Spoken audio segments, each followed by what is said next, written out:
Kami mendapatkan informasi mengenai Syekh Ali Jaber yang ditusuk orang tak dikenal di Masjid Falahuddin, Lampung.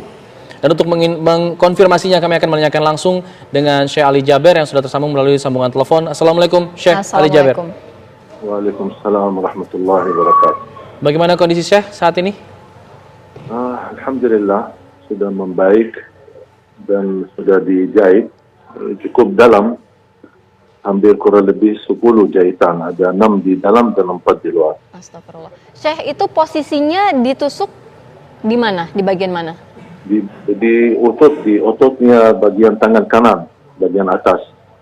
Oke, bisa diceritakan kronologi kejadiannya Syekh? Ini di Masjid Salahuddin seperti kegiatan biasa.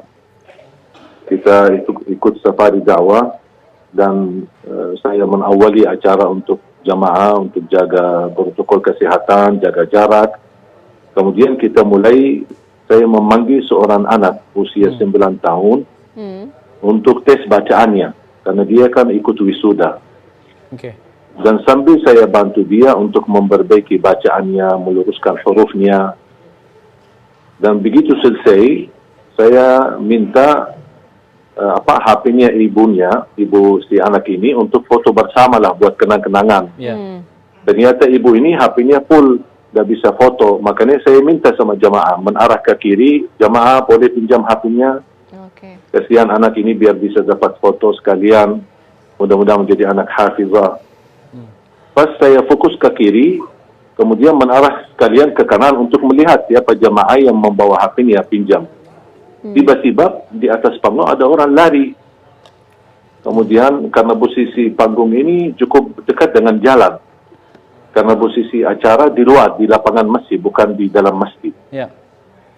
Makanya orang berlaku itu cukup gampang untuk bisa masuk, karena tidak ada terhalang dengan jamaah atau kursi-kursi.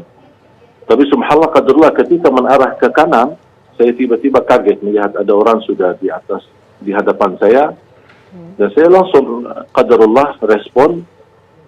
Kalau saya tidak lihat ke kanan, mungkin bisa qadarullah ke leher saya atau ke dada saya. Tapi subhanallah saya angkat tangan, makanya dia tusuk ke tangan. Maka begitu saya lawan, batah pisaunya ke dalam otot saya di kanan, bagian kanan. Baru subhanallah jamaah langsung amankan dan tangkap dia. Jadi bisa dipastikan pelaku ini bukan bagian dari acara ini atau datang dari luar begitu? Iya, kelihatan dari luar karena dia lari. Dia lari. Cuman ke posisi jamaah cukup fokus karena kita lagi bukan lagi ceramah, tapi lagi diskusi dengan jamaah, berdialog dengan jamaah. Makanya jamaah banyak fokus ke saya, tidak memperhatikan.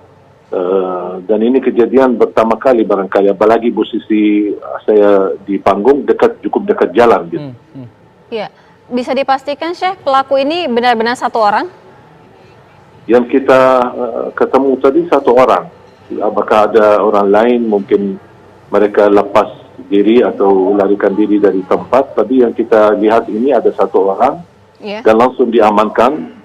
Ya, jujur saja kasihan pas lihat jamaah menghajar dia dan mukul dia. Saya bilang jangan, amankan aja dulu, biar ini tugas polisi, jangan kita main hukum sendiri. Iya, Syekh, mendengarkan informasi tidak Syekh, siapa sebenarnya pelaku ini? Sampai titik ini belum saya mendapatkan berita apa, karena baru saja diamankan, karena habis ditahan oleh jamaah, diamankan di ruang masjid sambil menunggu polisi datang, dan petugas polisi datang dan membawa beliau ke kantor polisi. Oke, jadi mungkin bisa diceritakan lagi untuk luka yang Syekh alami saat ini di bagian mana saja? Mulai sedikit nyeri, awal-awalnya saya berdarah terus sampai baju saya di sebelah kanan semuanya basah. Karena darah, kata dokternya cukup banyak yang keluar, sampai bajunya semua basah. Terpaksa saya lepas baju dan lukanya cukup dalam. Makanya dikasih obat suntik, kemudian baru dikasih jahitan bagian dalam dengan dagingnya, karena ototnya cukup tusuknya cukup dalam, sangat dalam. Makanya dokternya pun bisa mengobati tanpa harus ada suntik dan dikasih obat. Baru kemudian di jahitan bagian dalam kurang lebih ada 6 Kemudian baru di bagian di luar ditutupi 4, jadi semuanya 10. Syekh, mungkin bisa diinformasikan juga untuk profil pelaku ini seperti apa, mungkin ciri-cirinya atau dia mengenakan apa yang ia bawa pada saat itu. Nah, saya lihat anak itu masih anak muda banget ya. Mungkin diperkirakan 20 tahun lah. Ya.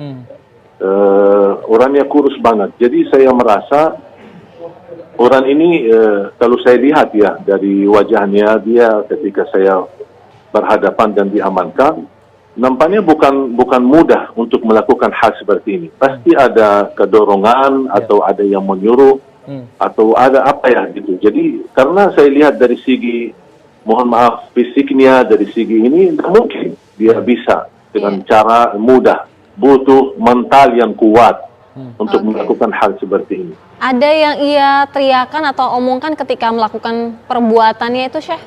Enggak, sama sekali tidak. Diam. Hanya diam, cuman ketika dia angkat pisunya, dan subhanallah pas panitia kebetulan ada banyak yang sudah ada video live, ada yang lagi live, ada yang lagi rekam. Pas saya lagi berlangsung ceramah. Jadi semua terekam ini mulai dari titik awal sampai akhir. Ini terekam semua. Jadi beliau pun tidak berbicara apa-apa. Hanya acaranya sudah berjalan berapa lama hingga kemudian kejadian itu? Kenapa? Acaranya sudah berjalan berapa lama hingga kemudian terjadi? Baru mulai, belum 15 menit. Baru awal ketika saya melihat di spanduk, ada spanduk tulisan wisuda. Saya tanya sama panitia, ini wisuda apa? Dia bilang wisuda hafalan Quran. Udah, mana salah satu anak boleh naik panggung, saya mau tes bacaannya. Dan alhamdulillah posisi si anak ini ada di sebelah kiri, bukan di sebelah kanan. Iya. Baik, terima kasih banyak Syekh Ali Jaber. Kita doakan insya Allah Syekh Ali cepat diberikan kesembuhan.